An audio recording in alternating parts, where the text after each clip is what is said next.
Yeah, that's kind of, yeah, kind of like we were like during that.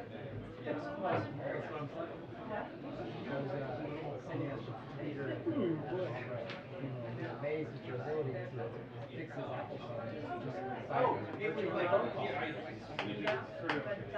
It's all the mental life process for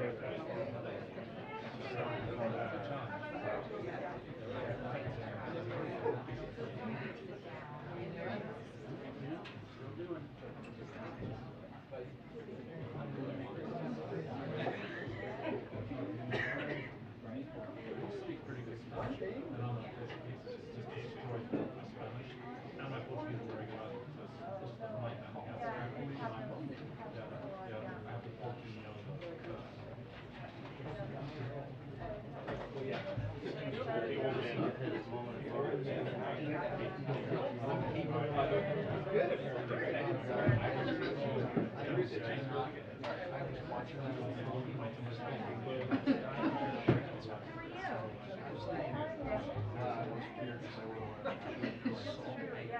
I don't see our friend. I don't see our friend.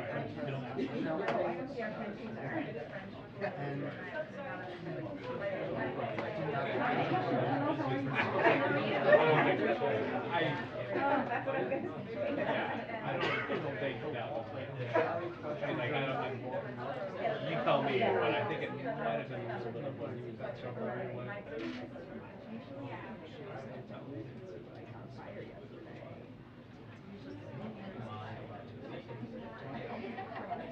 don't mind the shot. Which is not great, but it's within bounds. But shaggy can be that.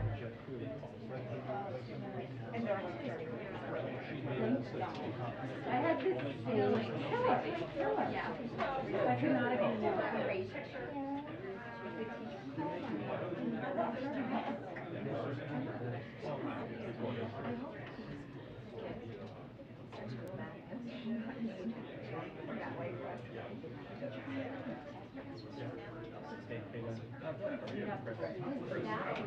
You remind me, I've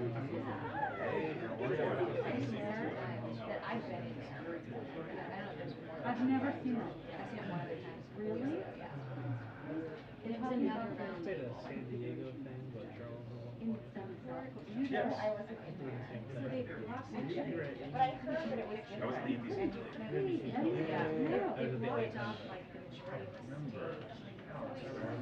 That's a good memory. Yeah, that was like a year ago. Was it years ago? Was it? I feel like it was my first. Yes, they have to. It might have been that. Yeah. It was like a Zoom thing. They like blocked off. I think my mom called in for it. This is like the front, that's the middle. So it's, yeah, so it's just this right hand side, this tiny little, I took a video of it, I didn't click it on time so you couldn't see it. But anyway, oh, actually, no, you showed it to me. It's done through. Yeah. Hi, everyone. Okay, a couple items for you at the top. President Biden is committed to doing everything he can to address some sticky seats over there, to address the pain Americans are feeling at the pump as a result of President Putin's price hike and his unjustified war's impact on global fuel supply. Today, the EPA announced that it's issuing an emergency fuel waiver to allow E15 sales during the summer driving season. This, of course, is a follow-up to what the president announced in Iowa just 2 weeks ago. The waiver is a critical step to address the fuel supply crisis.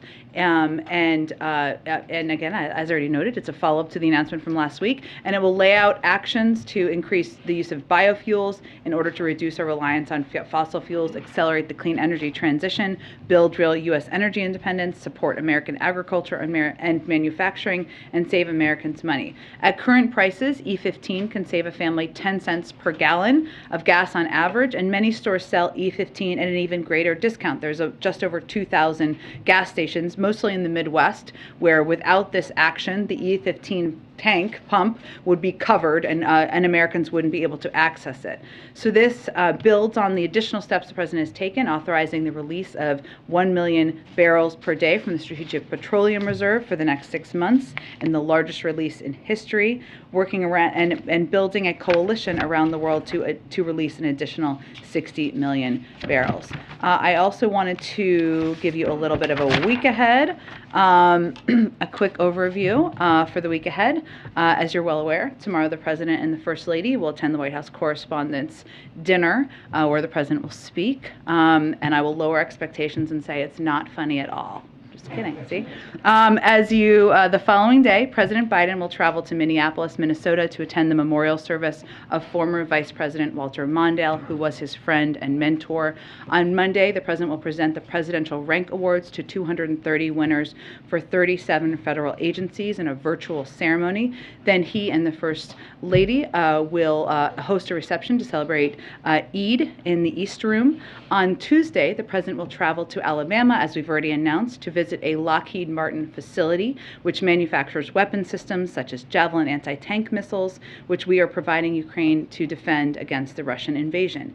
He will also discuss, while he's there, his supplemental funding request, which will help Ukraine defend itself over the long term, support democracy in Ukraine, and address humanitarian needs and economic disruptions due to Putin's war. And on Thursday, the President and First Lady will host a Cinco de Mayo reception in the Rose Garden. Also wanted to note Gary Rosenberg. Where are you, Gary? Hello, Gary. Gary is retired as one of the ABC crew members here at the White House. He is retiring today after 43 years. Great, Gary. So, amazing. Thank you for your service. We're not going to make any connection between your timing and the fact that ABC is reportedly taking Kim Kardashian and Pete Davidson to the dinner. Maybe you'll have a wild weekend. So let's get to your questions. I have hopefully a lot of follow-ups to a lot of the supplemental questions you all had yesterday, which I'm sure will come up. So why don't we get to you, Chris? I was going to start with the supplemental, actually. Okay, great. So just looking for an update on where things stand with that, and also with COVID funding, how the conversation's gone so far, and how are things going with Republicans as well in getting their support for some of these measures. Sure. Well, as I noted yesterday, after we put out and announced this request, we have been working full steam ahead in engaging and having discussions with appropriate members, committees, staff about the urgency in moving both of these requests forward. The President, of course, put them forward because together, and that is his preference for them to move together because they are both essential. There's urgency to moving them both forward. If I may, and this may come up as well, but can I give you just a bit of a rundown? This is to Alex's questions yesterday of what has been spent from the 13.5. Let me just see if I can find this here. Okay, so we noted and we've confirmed for all of you that of the 13.6, we had already spent 3.25 of the security assistance, so 250 million left. That remains the case.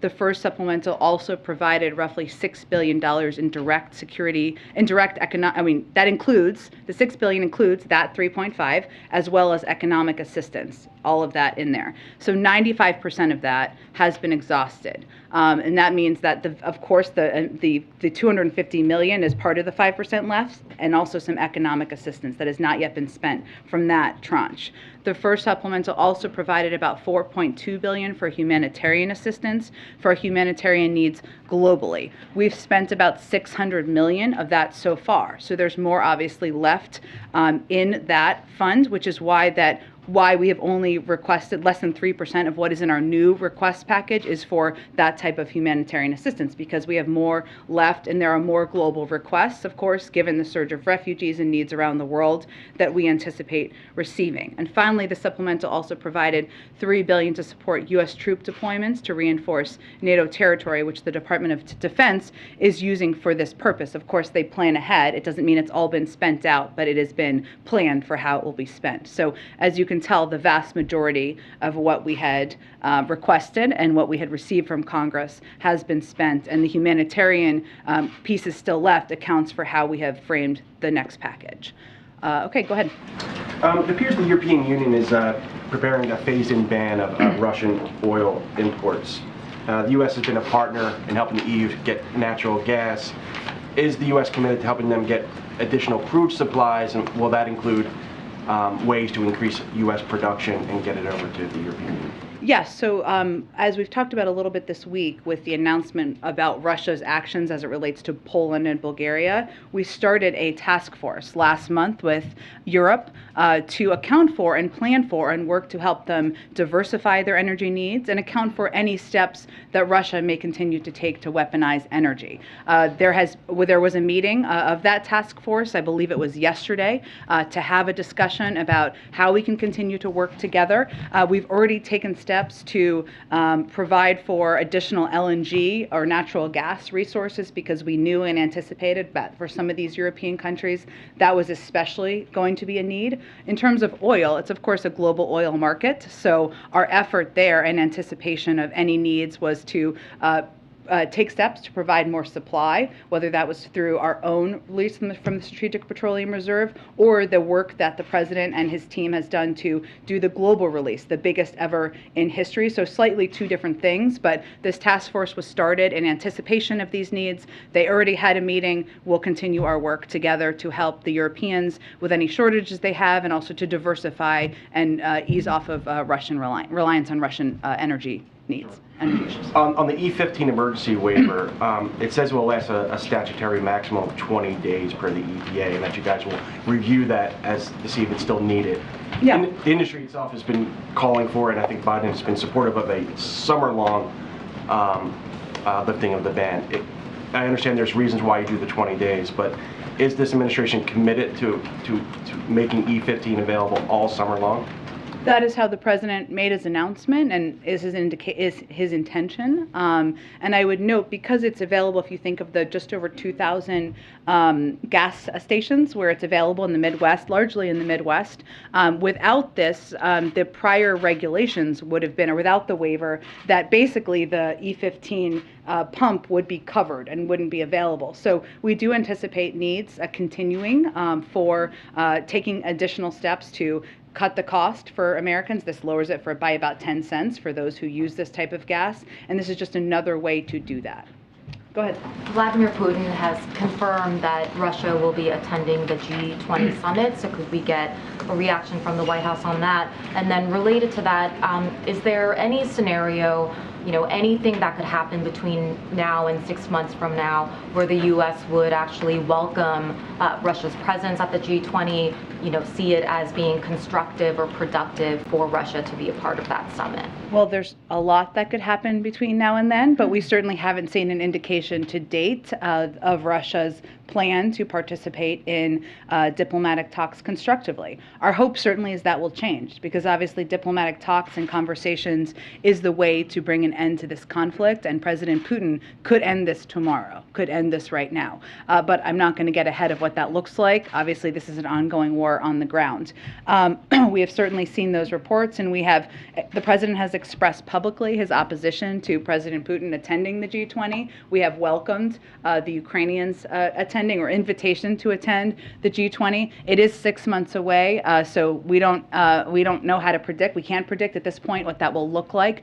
Our understanding, and of course you could confirm this with the Indonesians, is we have reached out to them privately, is that they did invite them before the invasion.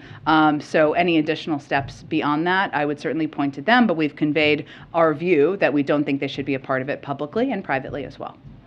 Just on a separate matter, sure. An American citizen and former Marine veteran, Willie Joseph Cancel, was killed this week in Ukraine while fighting alongside Ukrainian forces. His mother told CNN that he went to Ukraine because he believes in what Ukraine was fighting for. First of all, is there a message for his family? Well, first of all, our hearts go out to his family and loved ones. We don't have official confirmation, even though we've seen the reports, but we have not had that official process through the government, so I can't speak to other specifics about him beyond that. But we know Americans are looking for ways to help, and the reports about this individual were that he's a veteran.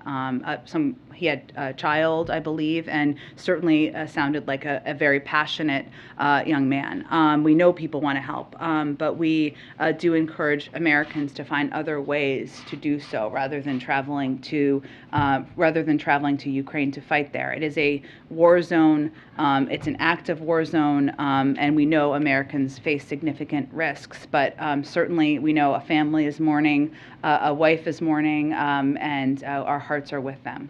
So any other American that is looking to go to Ukraine for the purpose of fighting alongside Ukrainian forces, the U.S.'s message is strictly do not go. Our advice for 4 months now has been that Americans should not travel to Ukraine for any reason. Go ahead. In the president's conversation with AMLO, with the Mexican president, just ended, did President Biden make any specific requests of his Mexican counterpart in terms of increasing Mexican either troops or enforcement along either the U.S.-Mexico border or the Mexico border with Central American countries? Well, what the focus, I have not received an extensive readout yet. I know you will receive one probably while I'm up here. But the majority of the conversation was about migration and was about continued work on coordination, on economic coordination, on taking steps to reduce migration to the border. And they have been a partner in that over the last several months. In terms of specific asks, I just don't have more on that. But I know, Mike, that one of the follow-ups here will be coordination and discussion at a high level from members of their respective national security teams to continue to work together as we head toward the important meetings coming up in a few weeks. Yeah, I mean, I think just as a quick follow-up, I understand that it just ended, and so maybe you don't have the information now. Yeah. If there's a way to get more information about the specific question of whether or not the United States has asked, you'll remember President Trump pushed the Mexican government to try to increase enforcement along the border by threatening tariffs. Obviously, that's a different strategy. It's not our approach. Probably isn't your approach, but it wouldn't be out of the question to imagine that this government would encourage, pressure, ask the Mexican government to do more, especially on the eve of Title 42 potentially coming down. Well, I think it's important to remember, I mean, the tone of the call was very constructive. This was not a call where President Biden was threatening the Mexican president in any way. They have been an important partner. We expect them to continue to be. And this call was planned in part because of the Summit of the Americas, but also because of the approaching lifting of Title 42 and the anticipation and expectation from the Department of Homeland Security of the increased influx of migrants trying to come to cross the border. So, but it was meant to be a constructive call. It was not meant to deliver a threatening message. That is my understanding of what took place. And certainly if there's more to provide, we will provide that to all of you. Go ahead. Thank you, Jen. On the supplemental budget, the administration believes the package will support Ukraine for 5 months. Is there anything you could tell us about that time frame? Is that when the administration believes the war will come to an end, or that it will last for at least another 5 months? Well, let me give you a little bit more of a rundown of each of the components in the package, too. I know some of this was done yesterday, but I think more of it, we could do more from our ends on this front. But to answer your direct question, Weija, that's the end of the fiscal year, and what our objective here was to provide a long enough set of funding requests, or a funding request that would mean we wouldn't have to come back in a month or 6 weeks, right?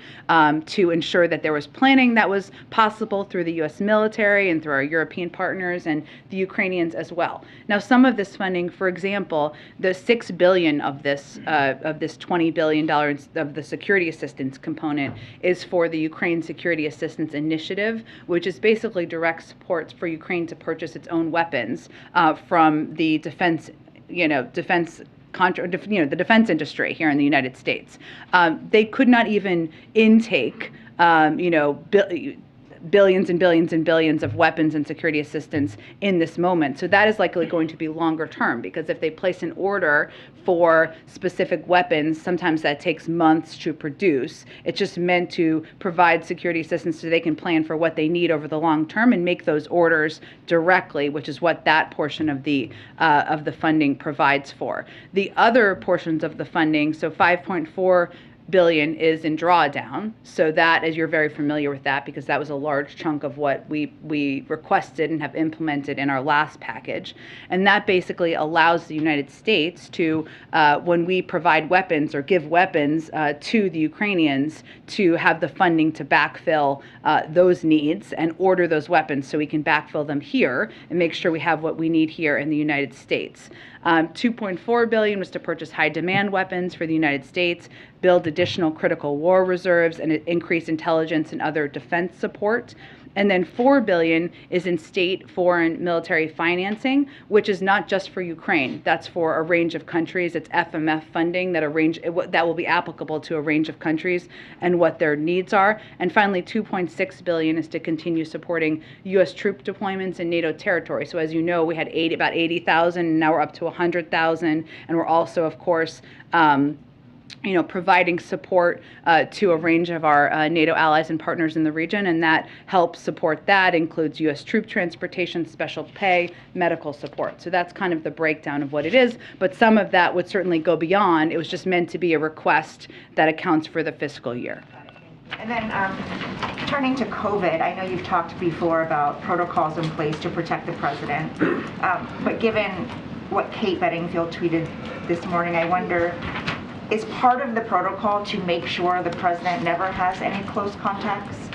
Well, the way we determine, we do take additional steps, and some of those are additional precautions that go beyond even what the CDC recommends, right? So if we are in a meeting with the president, I've noted before, you always are tested. We often wear masks, almost always wear masks in those meetings. We try to socially distance whenever possible, and the way the CDC defines and the close contact is 15 minutes at a certain close proximity. So we try to follow those guidelines and take additional steps, of course, out of an effort to protect the president. So those who are in a confined space with the president wear masks and are 6 feet apart from him. That's an effort we make, exactly. Okay, great. And then just quickly on the vaccines for children. Yeah. Because the FDA announced a couple potential dates for when they might start reviewing in June. Yeah. When the green light is given, assuming it will be, is there enough supply already on hand to start giving these young children their first doses right away? The supply of both the vaccine and vials, materials, etc. My understanding, Misha, is that there is. I will quadruple check that and make sure for you, but we have been planning for the possibility of approval for vaccines for children under 5 for some time now, and we like to plan ahead. Okay, thanks, Jen. Go ahead, Jackie. Thank you, Jen. The mayor of Eagle Pass told my colleague down at the border today, and the mayor is a Democrat, by the way, that the border is not being effectively managed and asked the president to come and see it. Does the president have any plans to go to the border? I don't have any plans to preview at this point in time. Certainly we're open to it, but no plans to preview. Is it something he would consider doing before the Summit of the Americas, where he's set to meet with the leaders of Central and South America, see the situation firsthand before having that robust conversation? Well, he's meeting with leaders of countries that he's traveled to many times, and certainly is very familiar with the issues that will be discussed, which is addressing root causes, coordinating, whether it's on the economic front or security front, and that's an initiative he led during when he was vice president. So he's very familiar with those issues.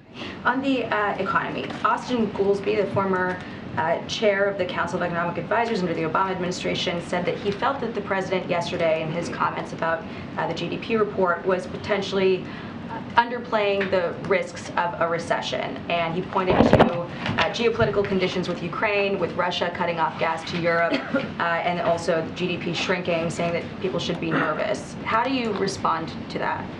Well, I have a great deal of respect for Austin Goolsbee. He's a former colleague, and so does the president. But what we look at is a range of economic data, including economic data that was in the GDP numbers yesterday, which I did some explaining of yesterday. But some of the data that was in there show very encouraging signs that economists look at, many independent economists monitor closely, American consumer spending, business investment, residential investment, all up. The decrease as it relates to exports is largely because our economy is stronger than many economies around the world, and the inventory numbers, which is kind of the number that went down, that brought it down, is in large part because the fourth quarter inventory numbers were the highest in history, and these numbers are done as a comparison from quarter to quarter. So I think we felt it was important to explain the data and what it means. We continue to monitor economic data. It's important to note that some important components of it are we created more jobs last year than any job in American history. We're at a very low unemployment rate, and while costs are high and inflation is not where we want it to be, the Federal Reserve continues to project that will come down by the end of the year. So our economists and our economic team continues to feel confident in the strength of the economy, even as we monitor a range of data. Jennifer Granholm said something, though, that was interesting about inflation coming down. She said, some economists are suggesting inflation is going to level off a bit, but it's just so hard to know because we don't know what's going to happen on the war on this. So she's seeming to also allude to geopolitical conditions that might not result in these projections coming to fruition. Well, the Federal Reserve makes the official projections, right, for the government. What I will note, and I think maybe she was referring to, is even the new economic data we saw today, energy accounted for 61% of the reasoning for the increase in the inflation numbers. And we know that because of Putin's unprovoked invasion in Ukraine, that it's driving food costs, but also energy costs, and that is a huge driver. So that's why the president is taking a range of steps. The historic release from the Strategic Petroleum Reserve, even the steps, certainly smaller as it relates to E15 today, to work to really target and focus on energy prices and costs. And I have just a couple questions on the Disinformation Board. Sure. Yesterday you had told me that you were not familiar with Nina Jankowicz. I'm wondering if you have more information on her today. Also, Secretary Mayorkas said that he was not familiar with statements that she had made surrounding the Hunter Biden laptop. And I'm just wondering, how was she hired if you in the White House are not familiar with her, if Mayorkas is not familiar with her statements? What's the process for putting her into a position like this? Who's in charge of her hiring? Well, let me give you a sense of who she is. She's an expert on online disinformation. She was formerly in the Wilson Center's she was formerly a disinformation fellow at the Wilson Center. She's testified before Congress as well as the United Kingdom and European parliaments, advised a Ukrainian foreign minister, particularly relevant in this moment, under the auspices of a Fulbright Public Policy Fellowship, and overseeing Russia and Belarus programs at the National Democratic Institute. Any hiring decisions are up to the Department of Homeland Security, but this is a person with extensive qualifications. What I will tell you about the board and what the board is doing, this is a continuation of work that began at the Department of Homeland Security in 2020 under former President Trump. Is it, though, I guess, can you describe what her job is going to be? Because there's been some TikToks that she has put out, and it seems like rather than calling balls and strikes on this story is false and this story, and here's the truth on it, one line stood out to me. They're laundering disinfo. We should really take note and not support their lies with our wallet, voice, or vote. So well, here's what the board is going to do, which I think is of particular interest. Again, a continuation of the work of the former president. So for anyone who's critical of it, I didn't hear them being critical of the work under the former president, which is just interesting to note contextually. But in the fact sheet that they put out, what they noted yesterday, what they noted in there is that this is meant to, one, the first bullet was about protecting privacy, civil rights, and civil liberties, and the First Amendment. They said the primary mission is to establish best practices to ensure that efforts to understand and respond to disinformation are done in ways that protect privacy, civil rights, and civil liberties. I'd also note that the first example they gave about what they're going to do is support the Department of Homeland Security's ongoing work back to the former administration to address how and understand how misinformation spread by human smugglers that prey on vulnerable populations attempting to migrate to the United States. There's no question, everybody everybody. That was bipartisan support for that, to address disinformation that's helping smugglers, helping people migrate, or providing false information, prompting people to migrate. This is also work that is helping to address unauthorized terrorism, other threats, and see how disinformation and misinformation is being pushed to lead to increase those. So that's all work. We think is work that's been ongoing for some time. This is the form it's taking, and there's a fact sheet that details the specifics of it. You just outlined a lot of, efforts that sound very worthy, but you've got someone from the Department of Homeland Security telling people how they should vote. How do you explain that to critics who say that doesn't sound right to me? This is an individual who will be overseeing the work of that board.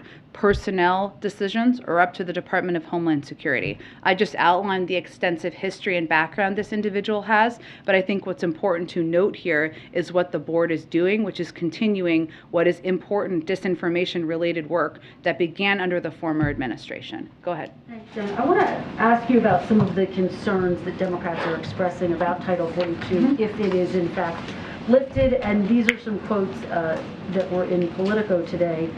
Maggie Hassan says, "What I didn't hear was specifics about numbers and deployment and really meeting the need at the border." Senator Catherine Cortez Masto said she still hasn't seen a comprehensive plan. And Senator Mark Kelly has said there's having things on a piece of paper and then what is going on in the southern border, and there's a huge disconnect. What is the administration doing to address those concerns and that criticism that there may be a plan on paper, but they certainly haven't seen it at the border yet? Well, first, there's an extensive plan on paper that includes a 6-pillar approach to planning for and preparing for the lifting of Title 42, including surging resources, personnel, transportation, medical support, facilities to support border operations. It also includes enhancing CBP processing efficiency and moving with deliberate speed to mitigate potential overcrowding at Border Patrol stations, something in anticipation they are preparing for the possibility of. It also includes administering consequences for unlawful entry. That's Pillar 3. Includes number 4 is bolstering the capacity of non-governmental organizations who've been important partners to us as we're working to implement, to receive non-citizens after they've been processed. It also includes targeting and disrupting the transnational criminal organizations, and finally deterring irregular migration. What it is not, and this is where we absolutely, of course, agree with these members and others, is an immigration reform plan. And that is something that we strongly support. This is a reminder of the need for, how outdated it is, how broken the system is, but Title 42 has never been an immigration plan. How soon will the plan that you just laid out actually go into effect, understanding that it may take some time? Yeah. But how soon will people actually feel the real impact, so that, as Senator Kelly is saying, this disconnect doesn't exist, so that there's actual proof that it's taking place? Well, the Title 42 lifts on May 23rd.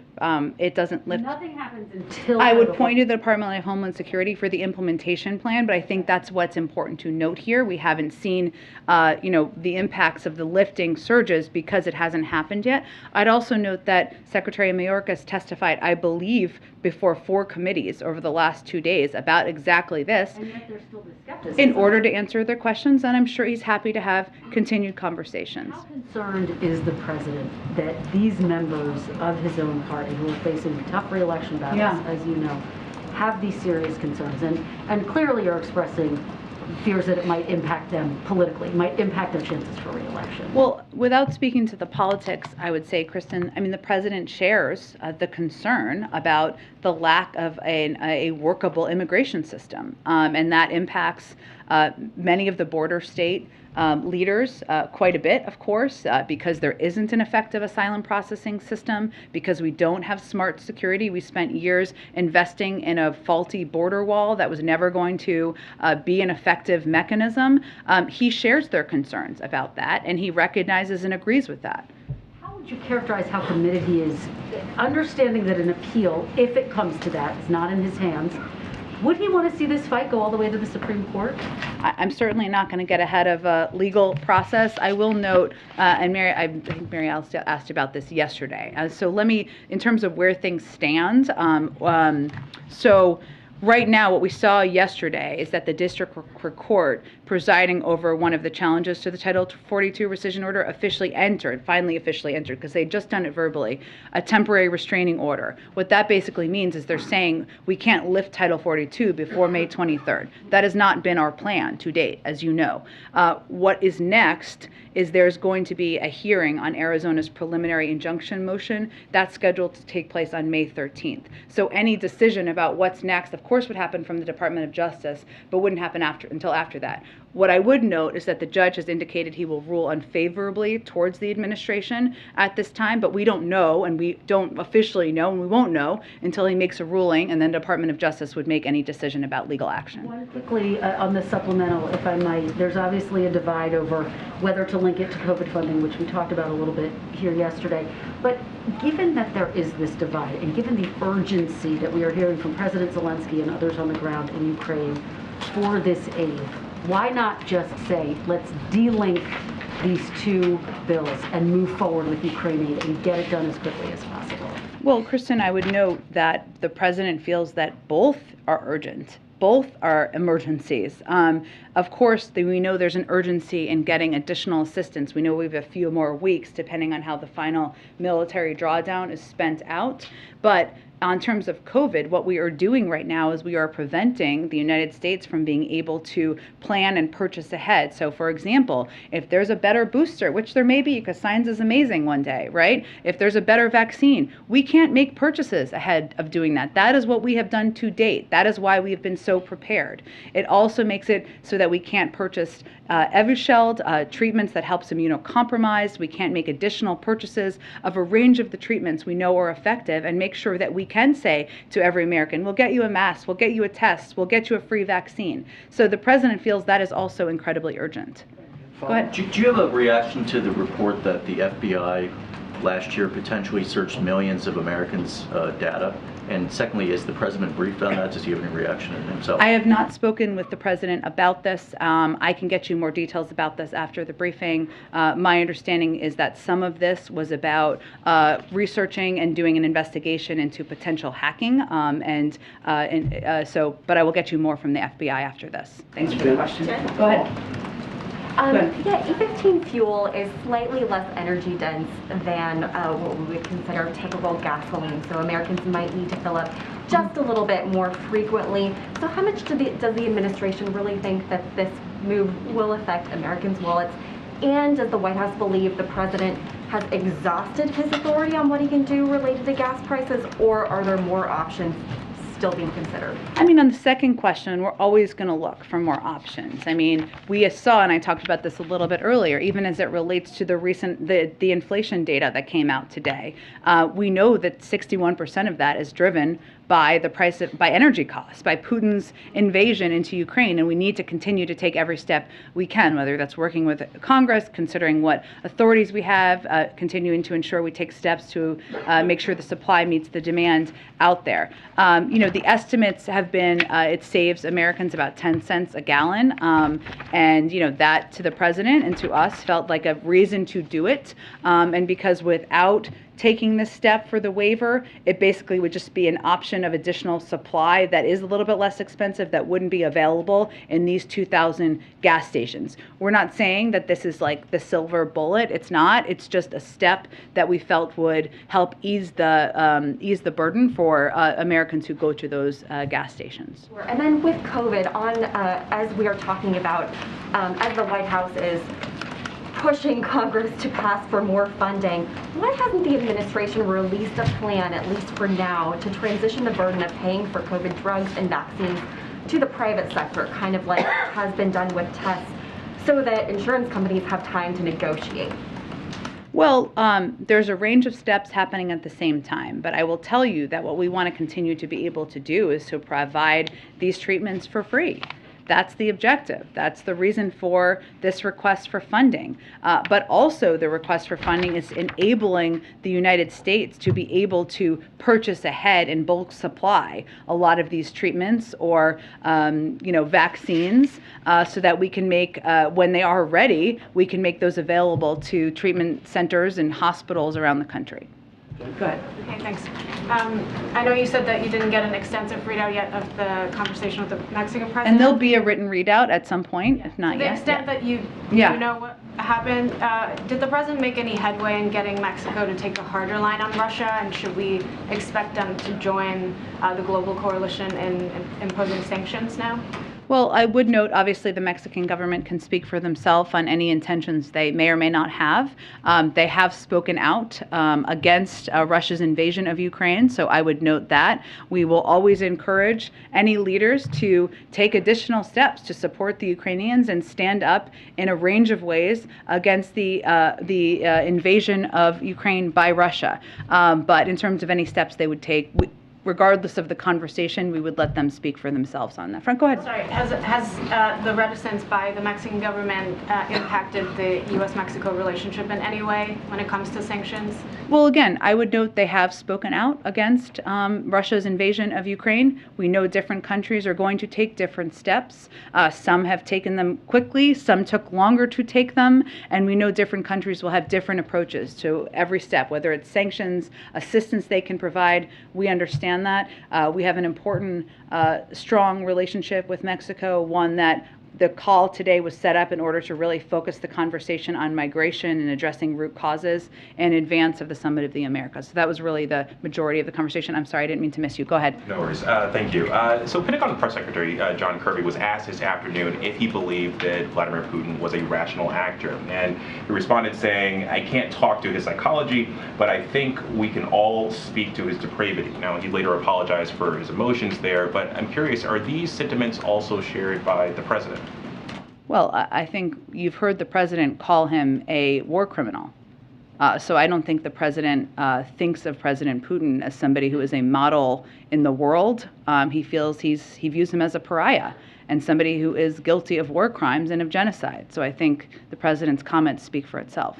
And then also piggybacking on Kristen's last question, if Congress doesn't pass supplemental aid to Ukraine or it's delayed, how much longer can we keep the current pace in supporting them? Well, there's a range of ways we're supporting them, right? So this is why I felt it was important to outline in more detail than I did yesterday. Sometimes you go back and you say, I need more information.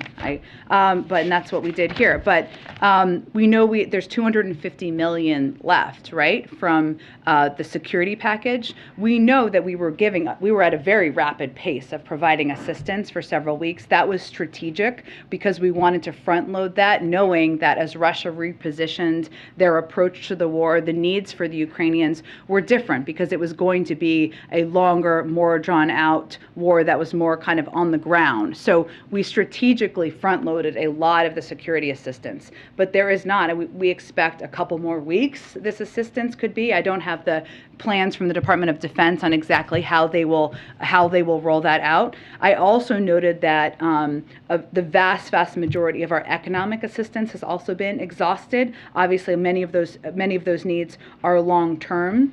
Some of the funding, about $3 billion of it, was for operating needs of the Department of Defense. Some of those are still being spent out and are part of their budget, not direct assistance, of course. And then there is still funds in the humanitarian assistance bucket, but that doesn't meet all of the needs, of course, that the Ukrainians have. So this is why there's an urgency to moving forward. And lastly, I understand that the circumstances surrounding Mr. Cancel's death are still coming to light, but does the president have any plans to talk with his relatives? It's a great question, and what I tried to convey, perhaps not articulately, is that it has not gone through the proper channels that typically are the State Department, Defense Department, et cetera, usually the State Department likely in this case, and if there is a call to read out, I will certainly let all of you know. Go ahead, I can do like a few more, I think. Go ahead. So it sounds like the president is still planning to attend the White House Correspondents' Dinner. In past, when he's been exposed in large events, the White House has noted that there might be an increase in his testing following those. Are there any plans to change the president's testing procedures following these big events that he's been attending, like the dinner and the two memorial services he attended? The testing protocol is determined by his doctor. He was tested yesterday and he tested negative, but I don't have anything to predict in terms of the future. I noted this the other day, but I think it's important for your question here, is that the president, we made a decision, it was important to him to attend the dinner to honor the work of journalists, all of you, many of your colleagues around the world, something the former president didn't do. But we also took additional steps. He's not attending the dinner portion. He's coming for the program. And he will likely wear a mask when he's not speaking. Obviously, he'll speak, and so he'll be there for about an hour or 90 minutes, I guess, depending on how long Trevor Noah speaks and others speak in the program.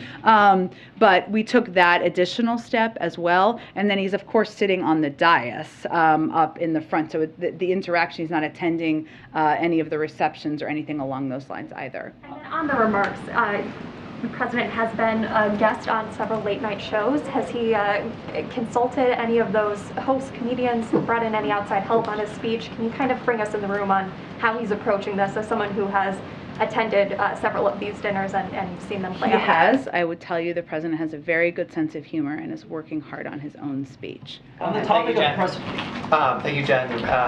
The administration has not said how long they expect the war in Ukraine to last, and that's understandable because no one knows what the future will hold. But the administration, and then also in this room yesterday, the administration has declined to say how much the United States is prepared to spend long term, or to give a real definition of what a victory in the war in Ukraine would look like. So my question is, how long does President Biden, the same president who got us out of Afghanistan because he said it was a costly and unwinnable quagmire, how long does he expect the American people to back this war when they don't know how long it will last, how much it will cost, or what the ultimate definition of victory actually is? Well, I mean, let me just reiterate something the president has said from the beginning. I will get to your point, but I will get to your questions, I promise, that combating Russian aggression has costs. Leaving it unchecked would be even more costly. Allowing Russia to run rampant around Europe beyond Ukraine, which is what President Putin outlined in his speech right before he invaded, would be incredibly costly to the world and to the United States. We calculate that as well. Right now, I know, I will get there, I promise. I know you're raising your hand. You asked me a few questions. I'm going to get there. Right now, the importance of this package to the president is because every day Ukrainians pay the price of freedom in their lives, and he feels providing them with arms and foods is the right thing to do. And trying to plan for, and I noted that some components of this package are not limited. It's not that the spending will end at 5 months. It's just allowing the ability for us, the Ukrainians and the Europeans, to plan over the long term. In fact, much of the security assistance will be much longer than that. The reason it's difficult to define what winning is because obviously our view continues to be that an end will be through a diplomatic process and a diplomatic conversation. The Ukrainians are the ones to determine what the outcome of that will look like, not for us to determine on their behalf. So should we expect a line item appropriation for military aid to Ukraine for the next 5, 10, 15 years? I mean, is this open-ended? We, of course, want the war to end as quickly as possible. And President Putin could do that tomorrow. But right now, what we're making a decision about, what we're advocating for, is trying to support and have the backs of an incredibly brave country and their people who are kicked out of their homes, fighting an aggressive dictator and his military, lacking food, lacking economic assistance, and preventing Putin from rampaging through Europe, which, by the way, would be much more expensive than what we're talking about here. Follow-up then. So the United States definition of what success or victory looks like in the region is contingent on how long the Ukrainians are willing to combat the Russians and whether or not they want to fight them and force them to the negotiation table or push them out of, their borders. That's up to them, but we're not exactly what I said. What I will say is that what President Putin defined as his own version of winning and victory from the beginning was taking over Ukraine, their sovereignty, their territorial integrity. Obviously, he's already failed at that, right? So in that sense, they are already defeating Putin's effort to envelop them into Russia. But this is an ongoing war. We know that. We know that diplomacy and having a discussion and negotiation is the way to get an end to it. Our effort and our focus is on strengthening them at the negotiating table. And that's the role that we feel that we can play. I'm going to have to wrap this up. Asma, go ahead one more. Thank you. Oh, and Asma, you asked me a question yesterday about a credit. That is not possible. Yeah, I did get that. Okay, good. But for others? Yes.